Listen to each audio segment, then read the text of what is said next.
Hey friends, it's Lady Ambrosia. I hope you all are doing well. Today it's a little rainy and humid, so I figured it would be a perfect day to hop on here. As lately, as you guys may have seen on my channel, I've put up a few slideshows. It's been a pretty busy summer so far, and there's a lot more going on in the works between various festivals that I'm going to be having a booth at, and just like enjoying summer and being outside. But I wanted to kind of talk about folk magic, ceremonial magic, and kind of the differences there from my perspective.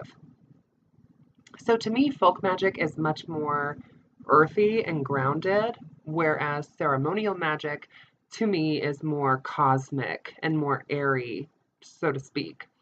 So what I mean by that is like folk magic to me is like if you were to take like I don't know, it's more of like an action than like a full-on ritual. Like when I think of ritual, I think of ceremonial magic. Ceremonial magic kind of entailing that there's a sense of ceremony around what you're doing. Whereas folk magic, I don't really feel so much that it's really a whole ceremony or it's really a whole ritual. It's more of just like an action. Like that could be simply, lighting a candle, that could be simply carrying around stones and working with the stone's energy and keeping those on your person. That could be anointing yourself simply just with some oil, like maybe you're going to put some aphrodisiac oil to kind of enhance or bring forth feelings of lust or maybe love or maybe chemistry that's already there, you know?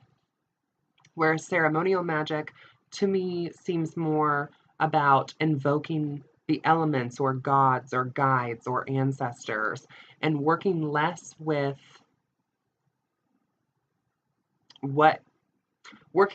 with the tangible and more with the non-tangible, I guess is how I would put that. Ceremonial magic to me is working with gods and guides and ancestors. Ceremonial magic to me is structured and has a set plan. Whereas folk magic is kind of a little bit more go with the flow in that sense, and it's not as structured. And that doesn't mean that folk magic or ceremonial magic, one is better than the other. I kind of feel like there are times where it's more appropriate for me to be doing folk magic, and there are times where I feel like it is more appropriate for me to be doing ceremonial magic. Excuse me, I'm getting over a cold. I had that little bug that was kind of going around, and it's on its way out now, and I'm at the point now where I'm just kind of like coughing and it's mostly over. You know what I mean? Where you can kind of tell that it's kind of breaking up. But yeah, I don't really feel like either school of magic, one is really greater than the other. I feel like they are fundamentally different types of magic and should be treated so, and they both have their purposes. For instance, it's a lot more discreet and it's a lot more low key to be doing folk magic in the day to day public without anyone even realizing what you're doing. Um, for instance, working in a salon and having a box on my station where I keep tips at. That box can become a vessel or a well of prosperity. So I might take like a $2 bill with some come to me money oils on that $2 bill, and maybe I keep some simple green stones within that box with really no, incantations necessarily spoken out loud, but just the action of having that box and everything it represents will kind of attract the wavelength of money and financial abundance. Whereas if I'm sitting at work and decide to cast an entire circle and call upon my gods, guides, and guardians in order to bless me financially, that could come across inappropriate in that setting. You know what I mean? Versus in the comfort of my own home or in an appropriate space that I'm sharing maybe with others where it's designed, in order to hold that sort of space and, that's kind of the assumption of what we are planning to do, then that would be an appropriate time. Like maybe for a holiday or a Sabbat is more when I do ceremonial magic. But I feel like folk magic gets knocked around a lot, and it's unfortunate because I feel like folk magic can really be beneficial in just your day-to-day life as a practitioner, and it can also help keep your practice alive. Being a witch and being a practitioner does not always have to be this big theatrical ordeal. If you're a witch, you're a witch, whether you are necessarily practicing every single day or whether you're not practicing every single day. But I have seen on various platforms here on YouTube and Facebook groups, in person and local communities, a topic that gets talked about a lot is, how can I practice more? What can I do to keep my practice alive?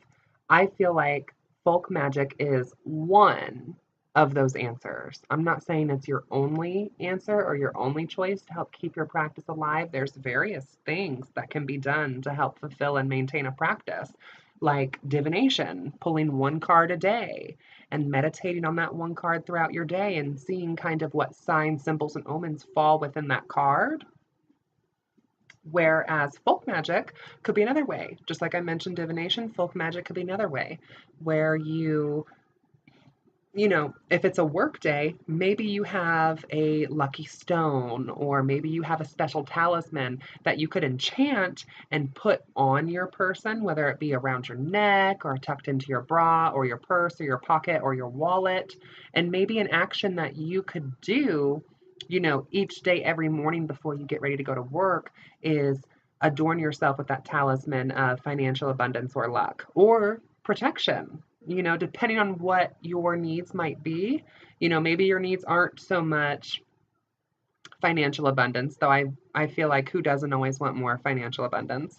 Um, coming from a place of need and greed, whatever. That's not this conversation. The conversation we are having is keeping practices alive and having fun with it and enjoying it and not feeling like this is um, a chore or something that you have to do, because that's the last thing you want to feel like. Folk magic to help keep a practice alive in day-to-day life could also be something like oils, like perfumes. Like maybe you could make yourself a roll-on perfume bottle where you could put like a carrier oil in the perfume bottle and put a few drops of some essential oil that correspond to kind of what you're trying to attract. And it could be drawing sigils on your arm with the perfume roll on and rubbing it together in order to kind of ignite, so to speak, the sigil that you have created in the perfume roll on. Those are things that are very discreet, very low key, that no one's going to notice what you're doing if you're on, a public transportation, or if you're sitting at your office from 9 to 5, or if you work with your hands and you're a trade skill artist and you're doing these things, no one's really going to pay any attention to that. So if you're looking for a way to kind of keep that spark alive in your practice and kind of spice things up in the day to day, it could be something like that. Let's see. What else? It could be something where you have a talisman that you keep in your wallet. Maybe like a lucky $2 bill, you keep it in your wallet, you don't spend it, and you keep it in your wallet to attract that luck to you. Or maybe I have like a little tiny, it's like maybe like the size of my nail, a little glass spider that I keep in my wallet that I like to envision it kind of creating a web around my wallet. So as I spend the money, it finds its way back to me. And as the money goes, so does the financial abundance flow. See what I'm saying? See what I'm saying? So you have to kind of evaluate your own practice and evaluate what your needs are. Not everyone has to, like I said, if you're a witch, you're a witch. If you're a practitioner, you're a practitioner. There is no need for us to have to feel like we have to validate our beliefs or validate our practices. So what your needs are going to be different than what someone else's needs are. So it's important for you just to be honest with yourself and think, Is there something that my practice is missing? And if you feel like that's the case, evaluate why you feel like you have a missing piece in your practice and what you can do in order to fill that piece in your practice.